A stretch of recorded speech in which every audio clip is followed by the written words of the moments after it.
नमस्कार दोस्तों, मैं संदीप कुमार कौशिक आप सभी का आपके अपने कार्यक्रम एस्ट्रोनॉमोलॉजी 456 में हार्दिक स्वागत करता हूं। दोस्तों, आज हम बात करने जा रहे हैं कर्क राशि अक्टूबर 2024 में इनके साथ क्या अच्छा होगा और किन चीज़ों में इन्हें सावधानियां बरतने की ज़रूरत पड़ेगी। जैसा कि आप लोग इनका चार्ट देख रहे हैं, प्रथम भाव खाली है, तीसरे भाव में सूर्य, बुध और केतु तीनों इकट्ठे हैं पराक्रम भाव में। उसके बाद चतुर्थ भाव, ठीक है, जिसे माता का घर कहते हैं या जमीन जायदाद इन सब का, ठीक है, भोग विलास जो भी समझ लीजिए, उसमें शुक्र बैठे हुए हैं आपके। इसके बाद दोस्तों अष्टम भाव में शनि है, नवम भाव में राहु है और दोस्तों 11वें भाव में गुरु है और 12वें भाव में मंगल है। तो दोस्तों ऐसे में देखा जाए तो कुंडली के जो ग्रह हैं उनकी स्थिति थोड़ी सी बिगड़ी है, लेकिन लगभग देखा जाए तो 85% तक आपकी कुंडली जो है बहुत ही बेहतरीन बनी हुई है। दोस्तों एक बात और कहना चाहूँगा, अगर आप लोगों को आपका कोई सिंगल प्रश्न है जिसके बारे में आप जानना चाहते हैं तो कमेंट बॉक्स में अपनी डेट ऑफ बर्थ डालें और एक सिंगल प्रश्न का उत्तर, यानी कि केवल एक प्रश्न का उत्तर हम आप लोगों को फ्री में देंगे। तो दोस्तों चालू करते हैं अपना कार्यक्रम। दोस्तों जैसे कि आप लोगों को मालूम ही है, कर्क जो राशि है उनके स्वामी जो हैं चंद्रदेव है, ठीक है। चंद्र मतलब 15 दिन बढ़ना और 15 दिन घटना। ऐसे में एक तरीके से देखा जाए तो 2 दिन से लेके पौने 3 दिन के बीच में इनकी परिक्रमा रहती है लगभग। और चंद्र जो है मन के कारक भी कहे जाते हैं, यानी कि मन की भांति ऊपर नीचे होते रहते हैं। लेकिन यहाँ पे इस समय आप लोगों के पराक्रम भाव में, यानी कि कर्क राशि वालों के पराक्रम भाव में कौन बैठा हुआ है दोस्तों? सूर्य, बुध और केतु। सूर्य बुध का तो समझ में आता है कि बहुत अच्छा होता है पराक्रम भाव में, लेकिन यहाँ पे केतु जो है आपके पराक्रम को उलझा देता है, यानी कि काम खत्म होने के बाद भी आप लोग मेहनत करते रहते हैं जिसका कोई औचित्य बनता ही नहीं है। जिस कार्य से आपको कोई लाभ नहीं है उस कार्य में आप उसके बाद भी उलझे रहते हैं जब वो खत्म हो जाता है। यहाँ पे थोड़ा सा अपने आप को संयमित करना सीखें। मानते हैं आपका मन जो है ऊपर नीचे रहता है, लेकिन थोड़ा संयम बरतना भी बहुत ज़रूरी है दोस्तों आपके लिए, ठीक है। किसी भी काम को आप इतना अंदर मत घुसो कि उससे बाहर निकलना ही मुश्किल हो जाए। पराक्रम भाव में जब भी केतु आता है थोड़ा सा आदमी जो है ना एक्स्ट्रा चीज़ करने की तरफ आकर्षित होता है, यानी कि काम होने के बावजूद भी उस काम को रिपीट करता रहता है। इस चीज़ को आप लोगों को थोड़ा सा त्यागना पड़ेगा। हालांकि शुक्र और बुध के कारण छोटे भाई बहनों से आपका जो प्यार मोहब्बत है वो बनी रहेगी, बहुत अच्छा बना रहेगा और साथ ही साथ आप उनका एक पिता की तरह भी ख्याल रखेंगे। यहाँ पे इस चीज़ में आप लोगों को कोई दिक्कत नहीं है। पराक्रम भी आपका कोई ऐसा नहीं है ख़राब है, आप मेहनत नहीं करोगे, मेहनत करोगे एक्स्ट्रा कर दोगे किसी भी चीज़ में, कहने का तात्पर्य ये था। इसके बाद चतुर्थ भाव में शुक्र जब आ जाते हैं दोस्तों, अगर देखा जाए तो शुक्र क्या करते हैं दोस्तों हमेशा, अब आप लोग जानते ही हैं, शुक्र जो है एक तरीके से लग्जरी या कह दीजिए भोग विलास के जो साधन होते हैं उन चीज़ों के प्रतीक होते हैं शुक्र। यानी कि कलयुग में शुक्र अगर नहीं है, शुक्र खराब है, तो दिक्कतों का सामना करना पड़ता है। लेकिन आप यहाँ पे भोग विलास की चीज़ों में अपना व्यर्थ में पैसा जो है इन्वेस्ट करोगे या उसके पीछे बहा दोगे, यानी कि कुछ समय जब तक वो चीज़ आपके पास नहीं आ जाएगी, जब तक आप वो चीज़ लोगे और जब वो आ जाएगी आपके पास, उसके बाद उसका मोल जो है वो शून्य हो जाएगा, यानी कि उसकी तरफ से आप लोग बिल्कुल ही एक तरफ से कट ऑफ जिसे बोलते हैं वो हो जाओगे। यहाँ पे इस तरीके का आपको देखने को मिलेगा। क्योंकि मन जो है चंचल होता है और चंचल मन जो है एक जगह पे टिकता नहीं है। अगर आप कोई गाड़ी ले लोगे तो गाड़ी के विषय में ये सोचोगे यार इससे थोड़ी सी और बढ़िया मिल जाती, ठीक है, इस तरीके की चीज़ें। कपड़ा कोई ले लोगे तो वो 1-2 बार पहनने के बाद आपको लगेगा यार ये बेकार है, इसमें मैंने फालतू में ही इन्वेस्ट किया। तो इस तरीके की भावनाएं जो है वो आती रहेंगी। माँ के साथ संबंध अच्छे बने रहेंगे, ठीक है, कोई ऐसी दिक्कत की वजह नहीं है कि माँ के साथ कुछ संबंध अच्छे ना हो, यहाँ पे बहुत अच्छे रहेंगे। पिता के साथ भी आपके संबंध बहुत अच्छे रहेंगे, माँ की तरफ से आपको काफ़ी हेल्प मिलेगी और माँ की सेवा और सम्मान करोगे उतना ही आप फायदे में रहोगे। तो छोटी सी चीज़ है माँ की सेवा और सम्मान, जो हर व्यक्ति को वैसे तो करना ही चाहिए दोस्तों, लेकिन अगर आप नहीं कर रहे हैं तो कभी कभी अगर आप लोग कर लेंगे तो उसमें आपका कुछ नहीं बिगड़ेगा। माँ आपकी जननी है, पहली गुरु भी है, बहुत कुछ आशीर्वाद मिलता है। तो ये छोटी सी चीज़ें हैं दोस्तों, अगर आप लोग इन चीज़ों का ख्याल रखते हैं तो उसमें आप लोगों का ही फायदा है। दोस्तों अगर हम बात करें प्रेम संबंधों की, तो प्रेम संबंध नॉर्मल रहेंगे, कोई ज़्यादा अप डाउन नहीं रहेगा। पढ़ाई लिखाई के बारे में बात करें तो पढ़ाई में आप लोगों का सामान्य रहेगा, कोई बहुत ज़्यादा ऊपर नहीं रहेगा। हाँ, हो सकता है आप कोई छोटा मोटा, ठीक है ना, एग्ज़ाम क्रैक कर ले या फिर नॉर्मल तरीके से आपकी पढ़ाई चलेगी। ये नहीं है कि बहुत ज़्यादा आप लोगों को उसमें अगर आप लोग कहें कि नहीं मैं बहुत ज़्यादा ऊपर पहुंच जाऊंगा या ये कर लूँगा वो कर लूँगा, नॉर्मल दोस्तों। यानी कि अगर एक तरीके से अगर आप पढ़ाई कर रहे हैं, 100 अंक का पेपर है तो आपको 50 या 60 अंक ही मिलेंगे यहाँ पे, ठीक है ना। तो इस तरीके की पढ़ाई में रहेगा। प्यार मोहब्बत जो है यानी प्रेम संबंध वो नॉर्मल रहेंगे, कोई ज़्यादा बहुत अच्छे नहीं, कोई बहुत ज़्यादा बुरे नहीं। मतलब रूठना मनाना थोड़ा बहुत चलता है, लेकिन ऐसा भी नहीं है आपके साथ, यहाँ पे नॉर्मल चलेगा, कोई ज़्यादा उतार चढ़ाव नहीं रहेगा। बीमारी की बात कर लेते तो खून से संबंधित जो बीमारियां हैं वो यहाँ पे आप लोगों को थोड़ा परेशान कर सकती हैं। शत्रु इस समय आपकी तरफ देखेंगे नहीं, अगर देख लिया गलती से भी तो उनकी सामत पक्की है। विदेश अगर आप जाना चाहते हैं तो विदेश के लिए बहुत ही अच्छा समय है, ठीक है, और जाएंगे तो वहाँ पे सफल भी होंगे आप लोग, ठीक है।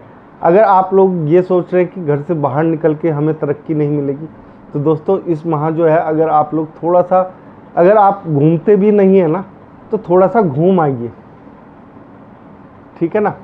किसी अगर कहीं नहीं जा सकते तो कहीं दोस्तों आसपास किसी मंदिर में घूम आइए, तो उससे आप लोगों को बहुत ज़्यादा फायदा होते हुए दिखाई देगा, ठीक है।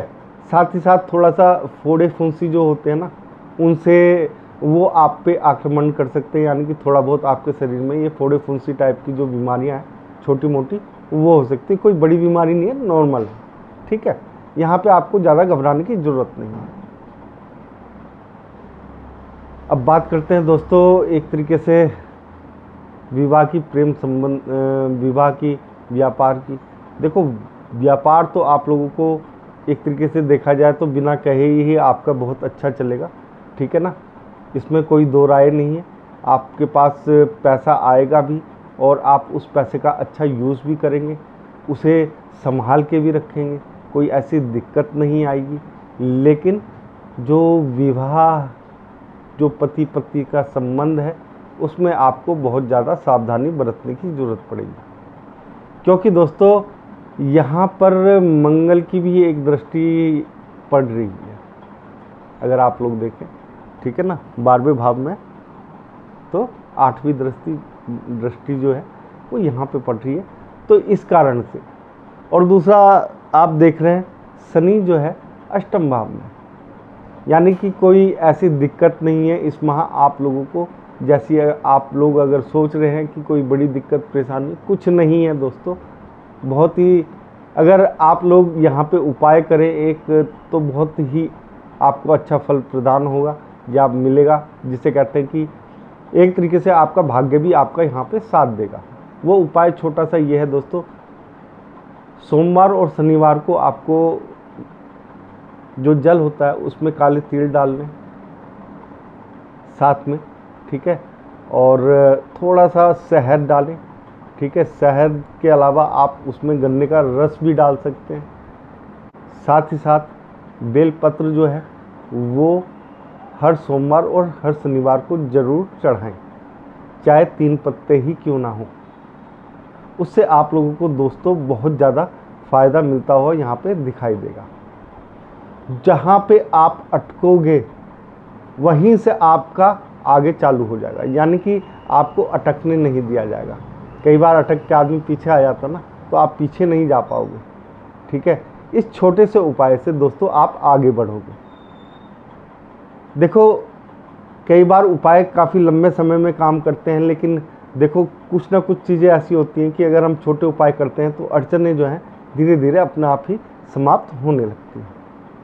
इसके अलावा दोस्तों भाग्य भाव में अगर देखा जाए तो राहु बैठे हुए हैं। राहु एक तरीके से देखा जाए तो भाग्य भाव में अधिकतर लोगों को कहना अच्छा नहीं होता है, कभी एकदम से ऊपर कभी एकदम से डाउन। तो आप लोगों के लिए एक सलाह और है दोस्तों, ठीक है, वो ये है कि हर पूर्णिमा या अमावस के दिन घर में खीर बना के ज़रूर खाएं, या अमावस के दिन अगर आप बांट सकते हैं तो बांट भी दें।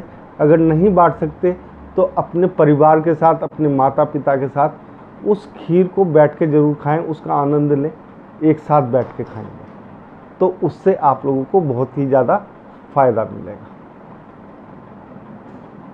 दोस्तों पिता के साथ थोड़े से अप डाउन रहेंगे संबंध, इतने नहीं होंगे कि बहुत ज़्यादा दिक्कतों का सामना करना पड़े, लेकिन थोड़ा सा आप लोगों को अपने मन पे, अपने तन पे कंट्रोल करके चलना पड़ेगा। थोड़ा सा आप वेट जो है वो गेन कर सकते हैं, यानी कि थोड़े से मोटे हो सकते हैं, ठीक है। साथ ही साथ अगर देखा जाए तो यहाँ पर आप लोगों को एक तरीके से थोड़ा सा पानी की वेस्टेज करने से बचना होगा।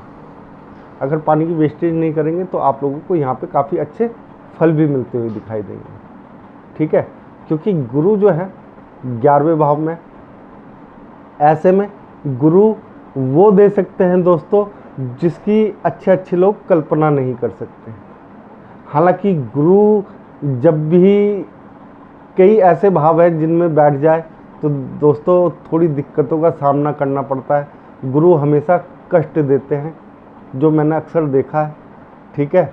गुरु अगर आप लोगों ने ज्ञान के जरिए, यानी कि जीवन के प्रथम भाग में अगर आप लोगों ने ज्ञान अर्जित किया है, उससे संबंधित कार्य किए हैं और वो आपके अच्छे चल रहे हैं, तो गुरु आपको आगे भी अच्छे फल देते हुए दिखाई देंगे। लेकिन अगर आपने उस समय पे ज्ञान अर्जित नहीं करा है और किसी और फील्ड में आप काम कर रहे हैं, तो उससे आप लोगों को थोड़ा सा, जिसे कहते हैं पैसों का नुकसान, वो उठाना पड़ सकता है। यहाँ पे गुरु आप लोगों के लिए अच्छे हैं, कोई ऐसी घबराने की बात नहीं है। छोटा सा उपाय है, पिता के रोज़ चरण स्पर्श करें, पिता आपको बहुत कुछ दे सकते हैं। गुरुओं का सम्मान करें, बहुत छोटी सी चीज़ है। बड़े जो है किसी का दिल ना दुखाएं, ठीक है। और हो सके तो गुरुवार के दिन आप लोगों को फ़िलहाल 1 महीने तक केले से परहेज करना है, खाली 1 दिन के लिए दोस्तों। अगर आप गुरुवार के दिन केला नहीं खाते हो, यानी बृहस्पतिवार के दिन, तो आप लोगों के लिए अगर देखा जाए ना, तो जो धन आगमन के रास्ते हैं वो सुगम हो जाएंगे। ये छोटा सा उपाय है, 4 दिन आते हैं, ज़्यादा से ज़्यादा 4 या 5 दिन आ जाते हैं महीने में, इससे ज़्यादा नहीं आते किसी भी महीने में, ठीक है, गुरुवार या कोई भी दिन हो, ठीक है। तो आप लोग ये कर लेंगे तो इससे भी आप लोगों को बहुत फ़ायदा है।